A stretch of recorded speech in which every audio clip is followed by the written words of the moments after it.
Hello everyone, and welcome back to my shop.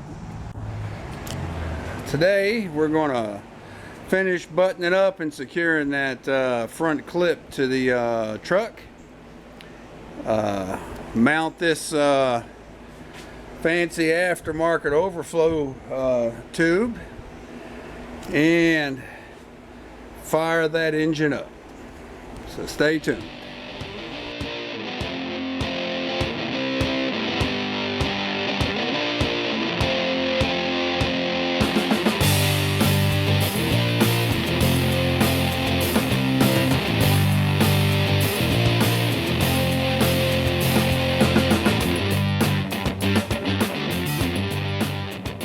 Okay, I've let it sit overnight since filling it, and our water level is still where we left it.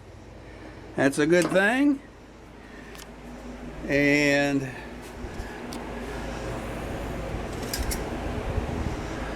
our oil level has not increased. One fear I had is with this engine sitting for 4 winters out here in my unheated shop.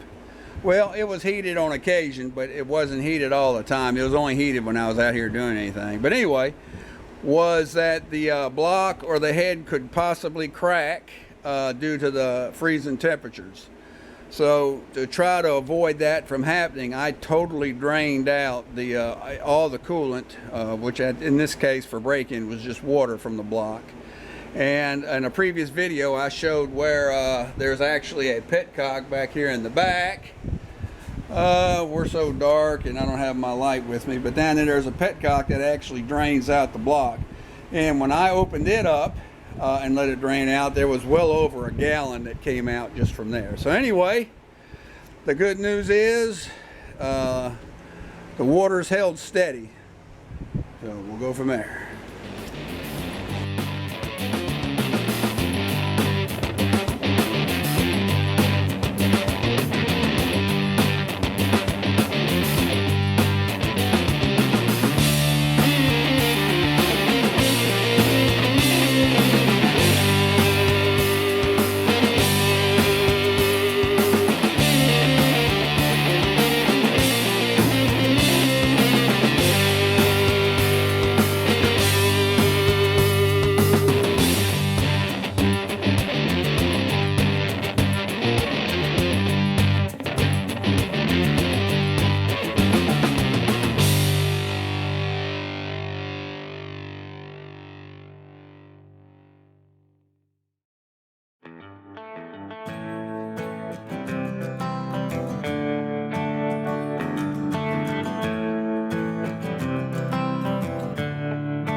All right, got the bumper in, got the clip totally bolted in, and I ran into a minor problem here. I'll come up with a workaround. It's got to do with my cross brace here. This is not totally unexpected, to tell you the truth. That rear carburetor is in the way of this going in. So for now, I'm going to run without that cross brace until I come up with a fix for it. So anyway, there we go.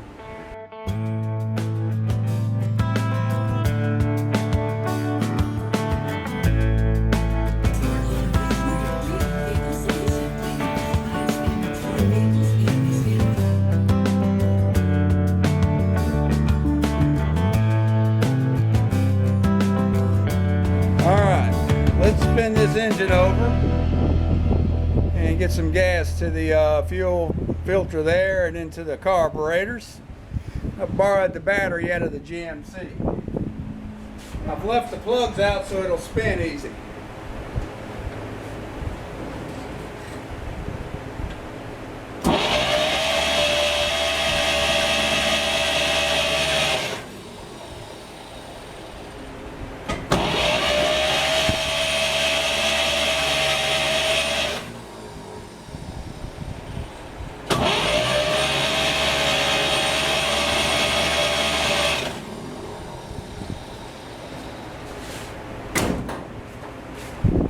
Alright, looks like the filter got full. Now I don't know if the carburetors have got full.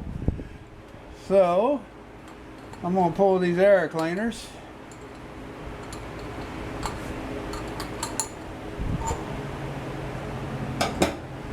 Also, that was key off. The ignition was not on. So, of course, with this thing jacked up, I can barely see into them.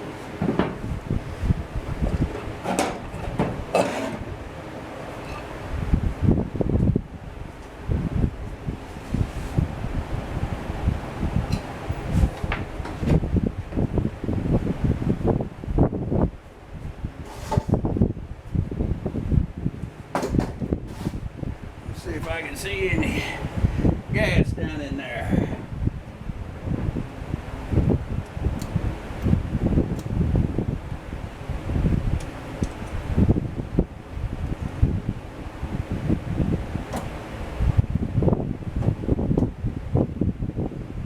I've seen a little bit squirt. Alright. Well, let's put the plugs in and see what we get.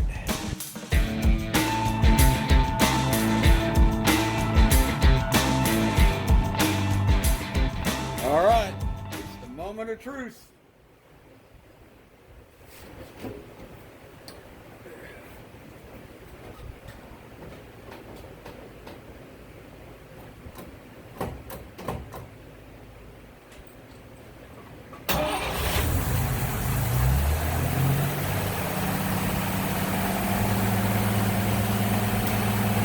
How about that?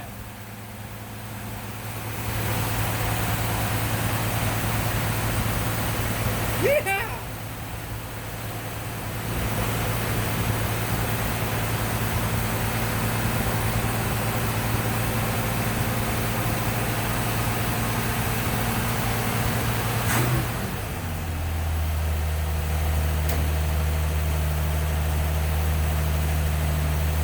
I'll have to do some fine tuning on that idling. But hey, that sounded pretty good.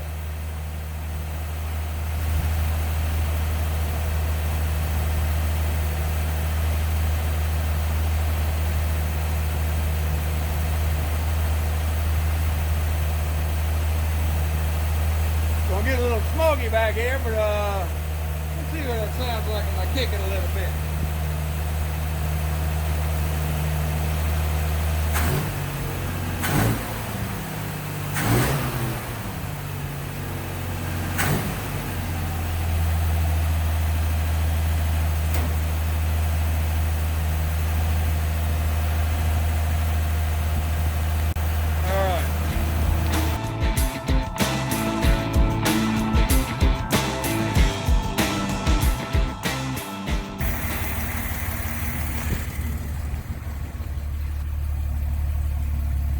Getting close to 180 on the temp, so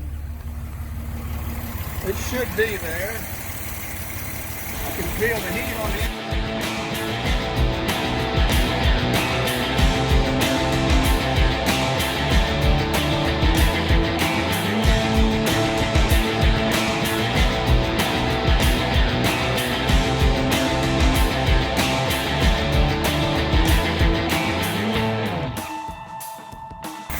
All right, my throttle linkage is hanging up there, so I'm gonna have to bend it some more.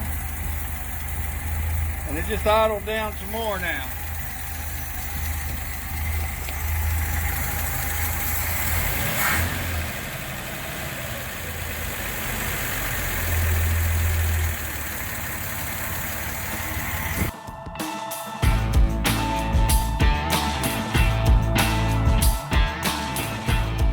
Okay. And also, before I try to start this thing back up, I'm still wanting it cold, is I need to balance these carburetors up. Now this device here, it actually measures airflow through it, but you can see it's designed for a round carburetor, which I don't have. This protector cup came with the carburetors and what I've done is I've cut that hole. I'm going to place him over that hole like that. Then I'm going to duct tape it, and then that way I'll be able to balance. What you want is you want both carburetors set at idle to where they're pulling air, and when I'm doing it, here's this little red thing, it'll actually rise with the amount of air being pulled down through it. And you want both set the exact same to balance them out. And but of course, first we got to get those, make sure that choke's working. If it doesn't work, I'm doing some more studying on these carburetors, and these chokes are not designed to be adjusted. Isn't that something? You have the one screw here, but the other two you can't even see on the other side. Can we look? Let's get my hand out of the way. You can see that other one over there is riveted, and the one down there in the bottom is riveted. Okay, so you have to drill them out, but even by drilling them out, you notice this little plastic keeper here. It hits a notch right here in the thermostat housing, and then it hits a notch in the body of the carburetor right here. So you can't turn this thing even if you get it loose, unless you cut one of these notches. Now I may get to that point where I have to do that, and of course it would be the carburetor where I can't really get to all that easily that has the problem.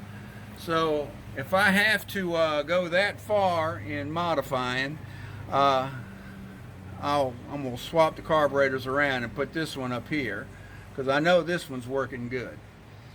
Also, in setting these up, I've got my vacuum gauge hooked up here. That's going to help. Now, the only bad thing with that is with this cam I've got in it, I'm not going to get a good steady reading because the valves are being held open longer, and they're opening further with more overlap, and that's going to mess up the vacuum reading. I may not get a steady reading. I didn't on my run stand either, but we'll play with that as.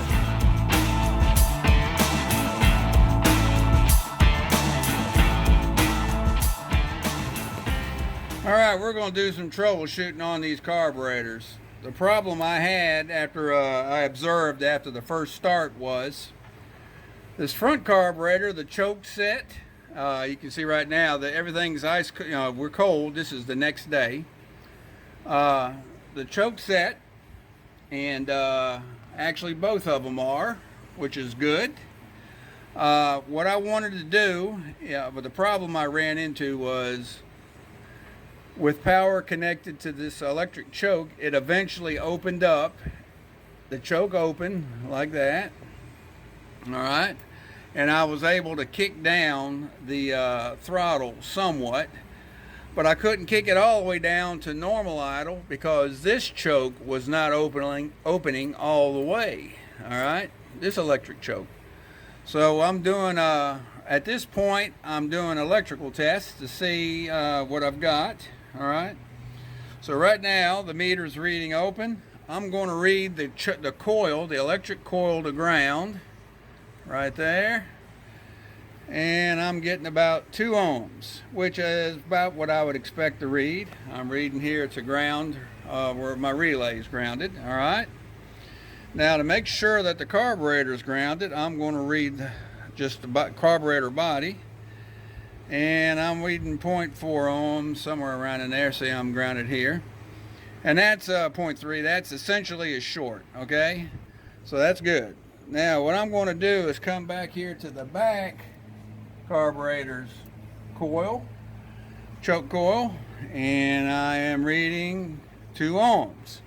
So that's good. That's pretty much the same reading I was getting off carburetor number 1. So now what I want to do, since I want to read the carburetor to ground, and I'm getting the exact same reading. So electrically, both these electric chokes are reading the same. Now my next test, I'm going to switch the voltage. I'm going to read to make sure I'm getting voltage to each pigtail. All right, so I'm going to start with the known good one, and let's put that in there. All right, and I'm not reading anything. I'm going to turn the key on, and I'm getting about 12 volts. That's good. Now I'm going to switch back here to the back one. 11.95. That's about the same. Oh, I popped the fuse. All right, be right back.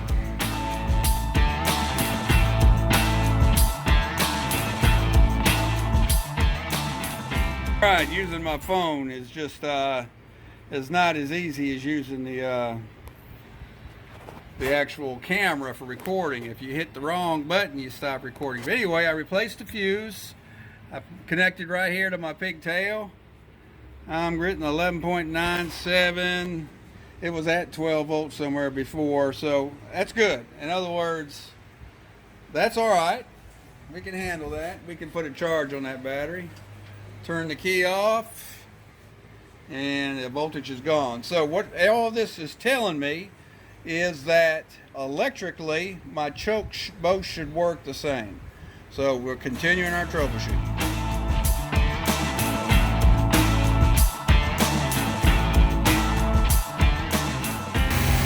All right, I think I found the problem on the back connector here to the coil. It was real loose, the connector to the coil, so I tightened it up, and both chokes are about fully open.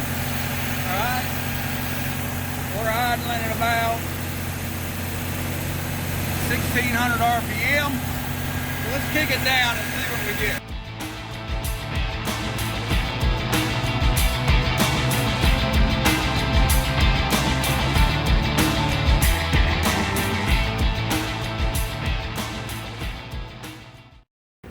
All right, this is called a snail gauge. I don't know why, but that's what they did.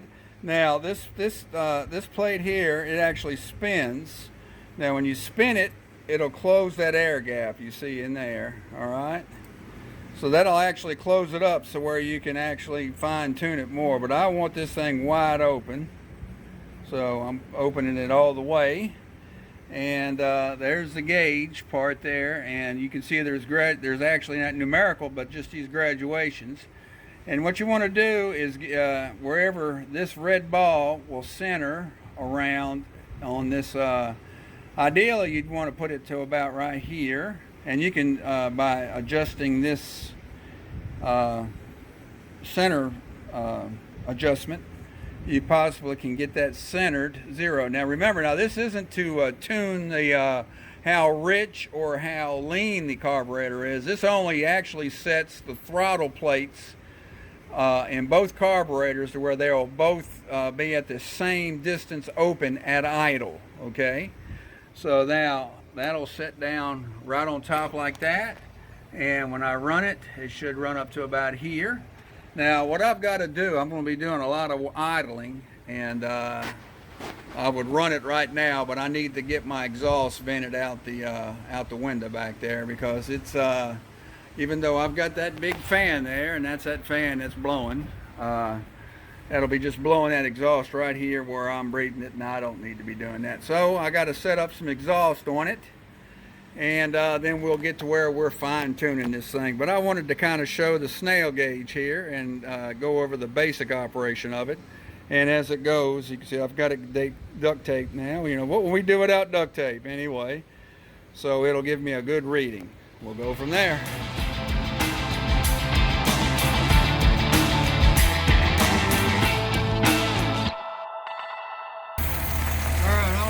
show you. You see where he's hanging out of that right there? He's just, he's just about almost centering on that. I'll go over here to this one. And that's about where he's at. So basically, the throttle plates are pretty close to being equal and balanced. So now what I want to do is adjust the idle mixtures to see if I can get an equal idle. I'm sitting there at about close to 700 RPM, and I may have to idle faster than that, around that, because again with that cam it's pretty rough. So we'll back it down. What I'm doing now is I'm messing with the fuel air mixture, see if I can get it changed.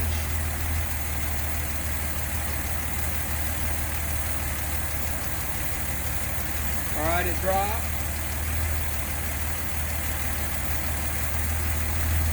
So I turned it back out. Now,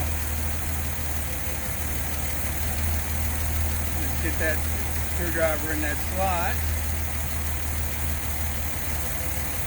All right, it dropped. And I pick it back up. Now my vacuum's telling me I am really retarded as far as my timing goes. So I'm going to double check my timing now.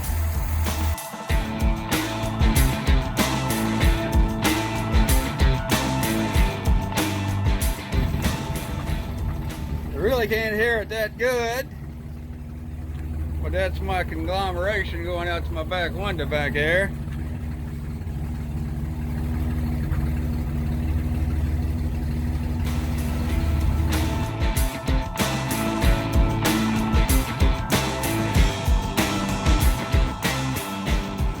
Alright, these Carter Weber 3234s, I was calling them a 3232 and actually a 3234, or you can call them a Weber 32 DFT or a Motorcraft 740. Anyway, these carburetors, they're kind of a bridge between the old and the new. The primaries are the 32 millimeter Venturi, and it's got the automatic choke. Now the choke actually chokes both primary and secondary, which is really unusual. The secondaries open up via mechanical linkage instead of a vacuum. I've been studying up on them more, and the electric chokes on these particular models are not adjustable. They either work or they don't. The only adjustment is on the pull down. Now what happens is once the engine starts, there's a vacuum port that goes down to the intake, comes up, and it goes to a diaphragm right in here, and it actually pulls the chokes open enough to let it idle.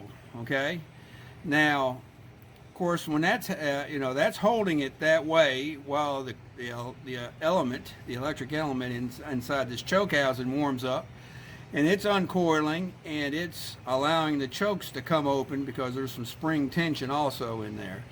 So you're totally dependent upon the bimetal spring tension in those thermostat housings, and there's no adjustment. Now I noticed when I just did my test run a minute or two ago that once the choke pulled down, it pulled them open and cracked them open so it could run. I believe it's about the gap of an 1/8 inch drill bit is what the book says to set them to. And they're sealed to where you really can't adjust them. You have a metal plug here you got to pull out, pry out in order to get to the screw. But anyway, they seem to be set okay. But to get back, instead of having a cold or rich or lean setting on these chokes, you can't adjust them.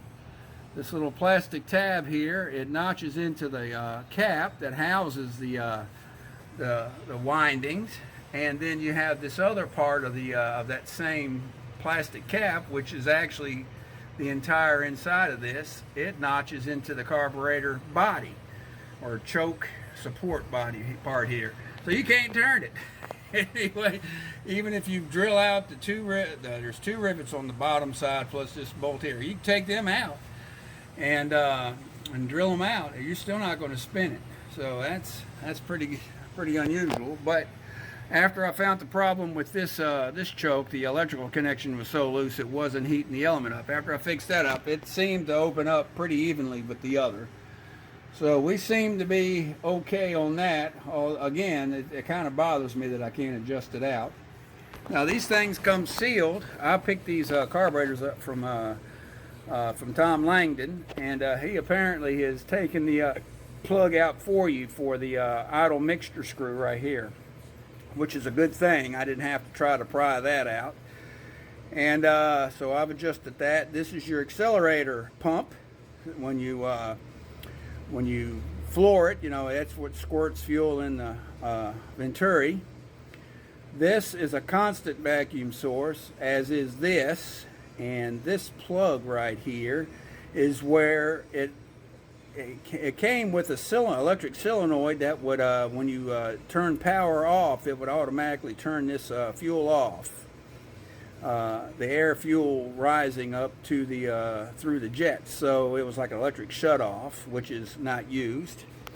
This solenoid here, I'll just show you on this one. What that's for is it's plugged, but that would go to your charcoal canister, and in this unenergized or off position, it just vents the fuel bowl out to into the Venturi of the carburetor. And what it would do is, with power on, it would shut. I mean, the way it's supposed to work. I'm sorry, I'm confusing you. Is there was a port here that went to the charcoal canister. In the off position, it would vent out that to the charcoal.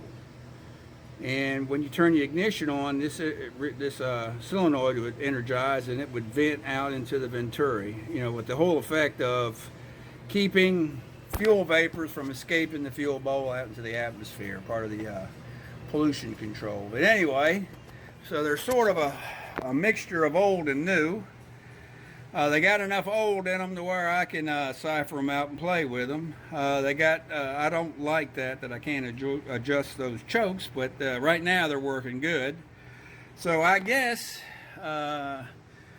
they either work or they don't, and if they stop working, then I'll just have to replace the electric thermostat in there. But they can go years and years without a problem, and you know, with the way this gets driven, it probably will be a problem.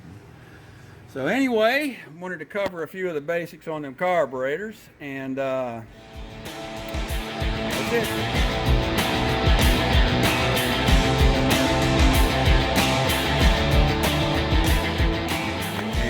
Continue on. I hit a button inadvertently. I tell you, you hit a button on this smartphone. Of course, I'll be reading my RPM here and charging and everything. So anyway, and I've got my old timing light I'll hook up over there. Now, I think for the ultimate timing setup, I'll be more than likely setting it up for max mechanical advance, which I'm going to have to study on that. I'm thinking it's around 30 to 32 degrees advanced at around, I don't know, 2,000, 2,500 RPM, wherever the max, whatever that distributor is set for is what I've read. Now that's with the vacuum disconnected. I'll research that a little bit more, but we're working out the gripes and bugs as we go.